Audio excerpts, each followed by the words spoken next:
Agnes Guliang, sang tukang jahit. Kisah Asrama 10 ditulis dan dibacakan oleh Antonius Silalahi. Hari Selasa, saatnya bongkaran di Asrama Putra.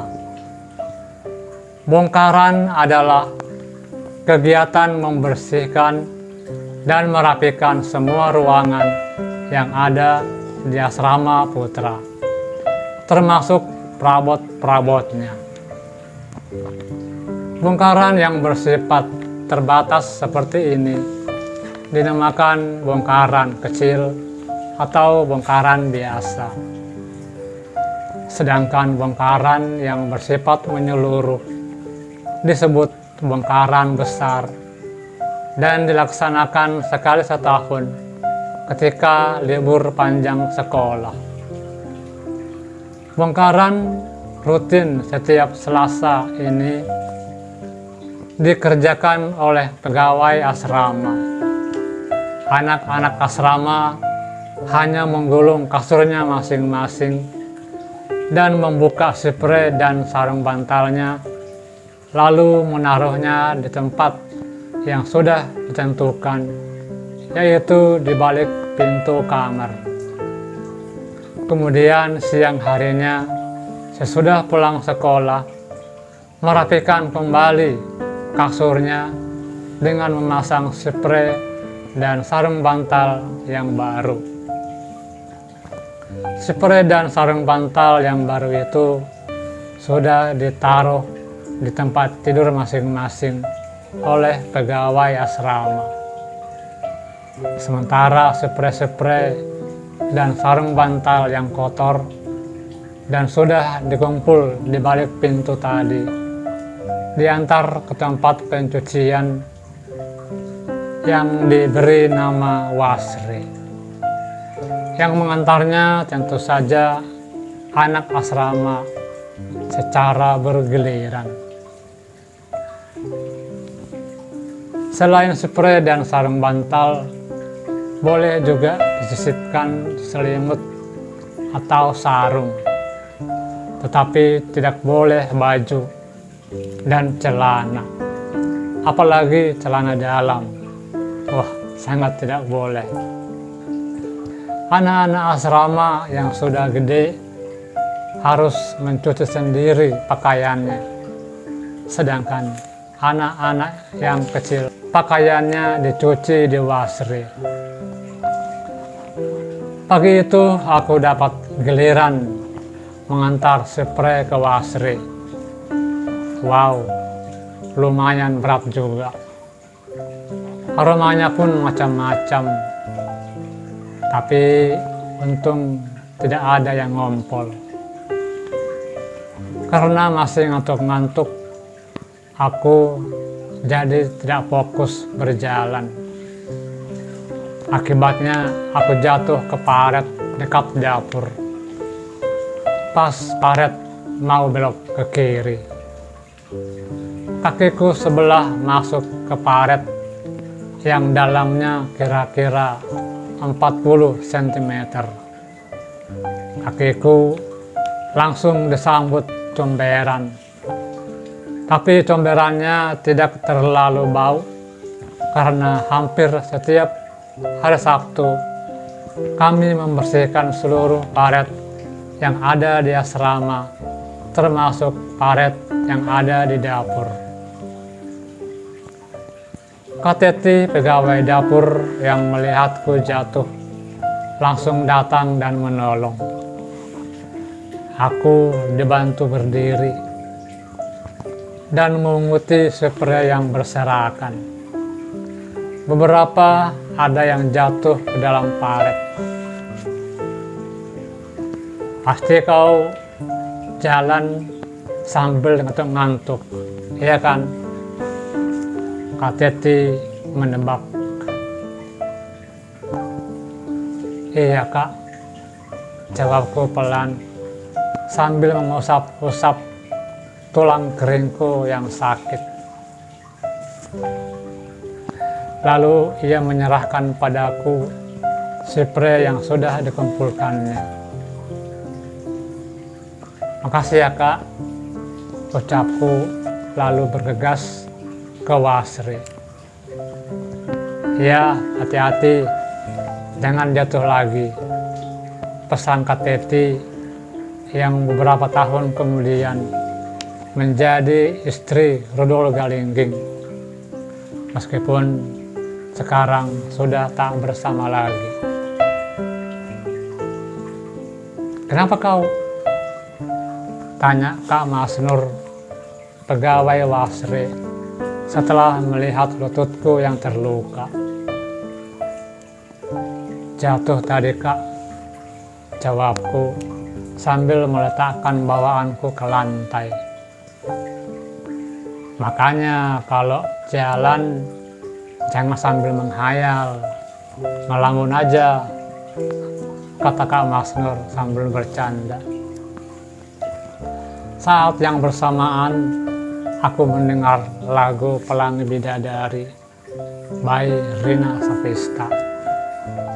Aku yakin yang mutar lagu itu adalah anak-anak kamar 2 asrama putri. Tiba-tiba aku ingat kepada Ibu Ida, guru kami yang baru pindah ke Flores. Dia sering melantunkan lagu itu sambil kami main catur. Permainan caturnya lumayan juga. Kadang-kadang aku kalah dibuatnya.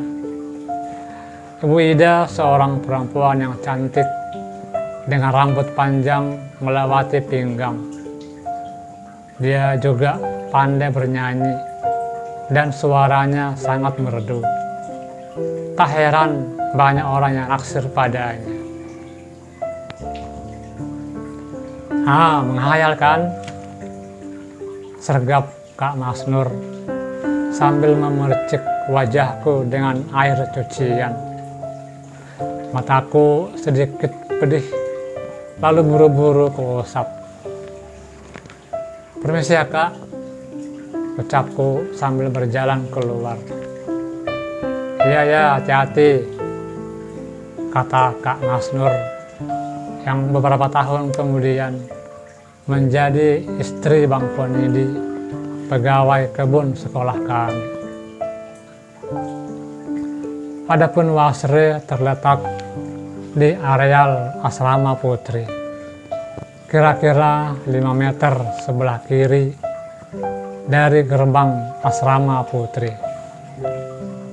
Di samping Wasri terdapat sebuah terowongan. Jika penghuni asrama putri bermaksud keluar asrama untuk berkegiatan, bisa melewati terowongan ini, tembus ke kapel, lalu tiba di jalan utama asrama. Sebelah kanan menuju sekolah atau gerbang luar asrama, sedangkan ke sebelah kiri menuju dalam asrama.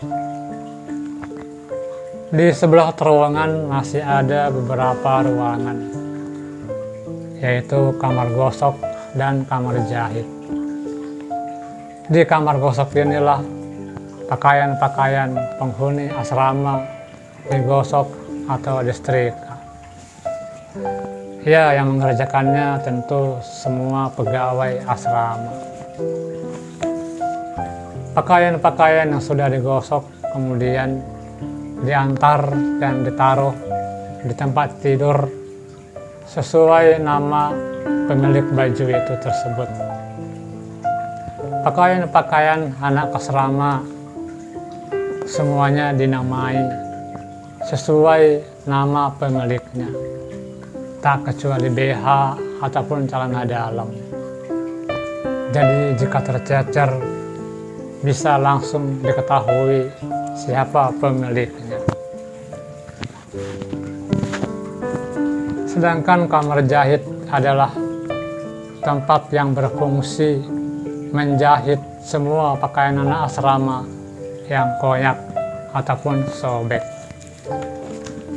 Nama penjahitnya adalah Agnes Guliang, dan Meliana Nenggolan. Agnes Guliang, kami memanggilnya Kak Agnes. Dia seorang perempuan kelahiran tebing tinggi dan keturunan Cina. Dia juga seorang difabel dengan kondisi tangan dan kaki yang tidak normal. Beberapa tahun kemudian, dia berkegiatan menggunakan kursi roda yang kondisi fisiknya semakin lemah.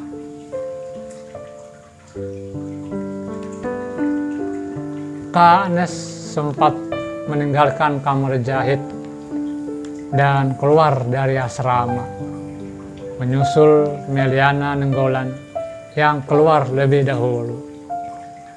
Tidak jelas apa yang menjadi penyebabnya, tapi kabar-kabar burung mengatakan Kak Agnes merasa kurang betah setelah Muder kembali ke negaranya, tidak lagi bertugas di Indonesia karena usianya yang telah tua.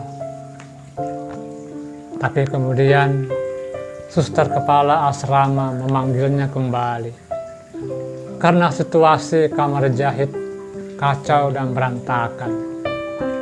Banyak pakaian anak asrama tidak tertangani dengan baik. Lagi pula mencari SDM seperti Kak Agnes bukanlah perkara mudah. Meskipun beliau seorang yang difabel. Syukurlah Kak Agnes bersedia balik ke asrama. Sementara Meliana Nenggolan lebih memilih membuka usaha sendiri di kota kelahirannya, Siantar, Nauli. Awalnya Kak Agnes adalah anak asuh di asrama kami. Dia masuk ke asrama saat masih kanak-kanak. Setelah tamat SMP, ia mengambil kursus menjahit dan bahasa Inggris. Ternyata Agnes kecil memiliki otak yang tokcer. Ia lulus tepat waktu. Kemudian Suster Ildefonsa, atau yang dipanggil nenek, memintanya mengajari adik-adiknya bahasa Inggris. Dia juga disuruh membantu di kamar jahit, sampai kemudian ia ditetapkan menjadi pegawai asrama. Dia juga kerap merider anak-anak tunanetra yang bersekolah di sekolah umum. Dalam sejarah hidupnya, Kak Agnes cuma sekali punya pacar. Saat itu, ia jatuh cinta pada seorang pemuda yang menurutnya sangat ganteng dan kemudian menjadi pacarnya. Sayang, pemuda yang dipacarinya ternyata seorang maker alias mata keranjang. Pemuda itu meninggalkan Kak Agnes dan memilih gadis lain yang juga anak asrama. Kak Agnes kecewa dan patah hati. Lama ia tidak ngomongan alias kete dengan kedua orang itu. Sampai akhirnya nenek turun tangan dan mendamaikan mereka. Sejak itu Kak Agnes tidak pernah pacaran lagi sampai matanya tertutup untuk selama-lamanya. Kak Agnes tinggal di sebuah rumah dekat ruang keterampilan bersama Pak Saragi, supir asrama kami. Di rumah itu juga pernah tinggal Meliana Nenggolan, Ibu Hotmah Situmorang, dan masih banyak lagi. Pada saat perayaan Paskah, kami berkunjung ke rumah akad. Kak Agnes. Saat itu ia mengeluh sakit kepala yang amat sangat. Beberapa anak asrama yang pintar mijit mencoba memijitnya. Dan puji Tuhan, setelah dipijit, Kak Agnes merasa enakan. Ia menjadi semangat dan bergembira, lalu bergegas ke dapur. Prit, tolong ambilkan bahan-bahan ke dapur. Aku mau masak, katanya kepada orang yang ternyata bernama Rida Simbolon yang dipanggilnya Prit. Ternyata Kak Agnes punya kemampuan masak yang luar biasa. Masakannya cukup enak, dan baru pertama itulah aku merasakan betapa enaknya masakan Kak Agnes. Dan di pertengahan tahun 2016, Kak Agnes kembali kepada Sang Pencipta. Ia meninggalkan banyak cerita dan kisah yang super indah yang tak mungkin bisa dilupakan. Cerita dan kisah-kisah terutama di kamar jahit. Ada kabar setelah Kak Agnes meninggal, mesin jahit di kamar jahit berbunyi sendiri seperti ada orang yang menjahit. Medan, 10 Maret 2019.